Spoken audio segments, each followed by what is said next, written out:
Most people believe that becoming rich is about luck, connections, or working themselves into exhaustion. But here's the uncomfortable truth. If hard work alone created wealth, construction workers and nurses would dominate the billionaire lists. Something else is at play, something invisible but incredibly powerful. There's a pattern hiding in plain sight. Certain people climb out of financial struggle, build fortunes from nothing, lose everything, and then build it all back again. Not once, multiple times. That pattern isn't talent. It isn't education. And it definitely isn't luck. It's the way they think. One of the clearest real-world examples is Beate Chelette, a woman who went from financial crisis and single motherhood to building a company valuable enough to sell into the business ecosystem of Bill Gates. But her story isn't just about money. It's about the mental shifts that made that outcome possible. And once you see those shifts, you can't unsee them. Because the real barrier between most people and financial freedom isn't opportunity. It's invisible rules they don't even realize they're following. But that was only the beginning.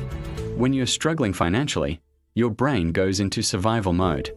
Every decision becomes about safety, stability, avoiding loss. On the surface, that sounds responsible.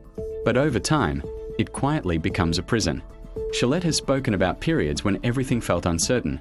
Raising a child, building a business, facing bills that didn't care whether the company succeeded or not. In those moments, most people retreat into caution. They stop experimenting. They stop risking. They focus only on not falling further behind.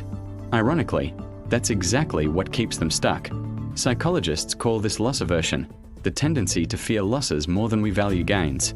It's why people hold onto failing investments, stay in dead-end jobs, or postpone opportunities until they feel safe. But wealth rarely grows in safe zones. It grows in calculated discomfort. The people who eventually break through don't eliminate fear. They just stop letting fear make decisions. And what they do next looks reckless to everyone else. From childhood, most of us are handed a script. Study hard, get a stable job, avoid mistakes, save what you can, and someday things will work out. It sounds reasonable, sensible, responsible. It's also designed for security, not freedom. Chelette didn't follow that script. Not because she was reckless, but because reality forced her to improvise. Building a business from nothing requires decisions without guarantees. Hiring people before you feel ready. Investing money you can't afford to lose. Betting on ideas that haven't proven themselves yet. To outsiders, it looks risky. To entrepreneurs, it's Tuesday. Here's the paradox. The biggest long-term risk is often refusing to take any short-term risks at all. Skills stagnate. Income caps out. Opportunities pass quietly by. Years turn into decades, and suddenly someday never arrived. And by the time many people realize it, the window feels smaller. But some individuals escape that timeline entirely.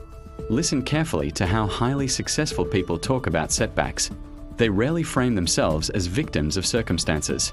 Even when external factors clearly played a role, they redirect the focus inward. What could I have done differently? What can I do now? This isn't about self-blame. It's about control.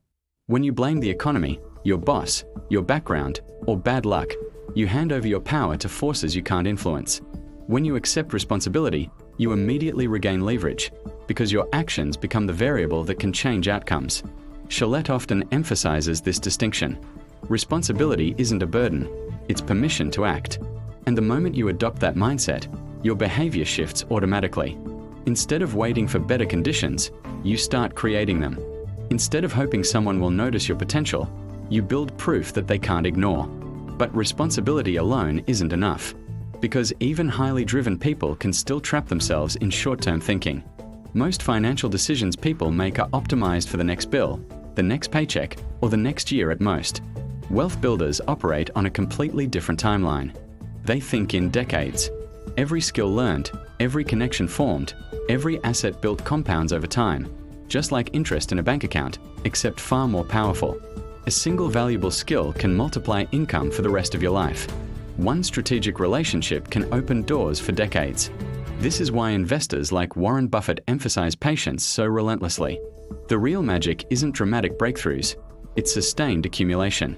But long-term thinking comes with a psychological cost, delayed gratification. You invest effort now without immediate rewards. You say no to short-term comfort for long-term freedom. And in a culture built on instant results, that can feel almost unnatural. Yet those who master this trade-off often end up playing an entirely different game than everyone else. And the next distinction explains why. Modern culture celebrates visible success, luxury items, flashy lifestyles, constant upgrades. But many high earners quietly struggle financially because their spending grows as fast as their income. Chelette highlights a crucial shift, seeing money not as a tool for status, but as fuel for growth. Wealth builders prioritize assets over appearances, skills over symbols, ownership over consumption. They're willing to look ordinary while building something extraordinary behind the scenes. It's not deprivation, it's strategy. Every dollar can either maintain your current life or expand your future options. Over time, those choices compound dramatically. Two people earning the same salary can end up in completely different financial realities based on where their money flows. But even smart decisions can stall if you're surrounded by the wrong influences. Your social circle quietly shapes your expectations. If everyone around you complains about money, avoids risks, and dismisses ambition as unrealistic, those attitudes start to feel normal. On the other hand, spending time with driven, solution-oriented people raises your standards automatically. Conversations shift from problems to possibilities, from limitations to strategies, from why me to what's next. Chelette frequently speaks about the importance of intentional environments, masterminds, professional networks, growth-focused communities. Not because success is exclusive, but because mindset is contagious. Human beings calibrate their behavior to match the tribe. Change the tribe, and your baseline changes too. But there's one final barrier that stops many capable people from ever capitalizing on better environments or better ideas. Waiting until you feel ready is one of the most expensive habits a person can have.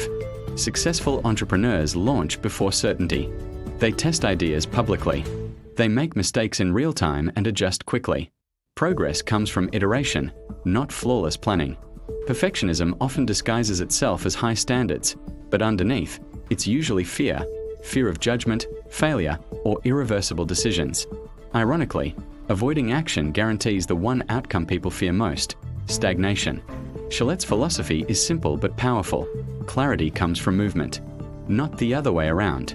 Once you start acting, feedback appears. Opportunities emerge.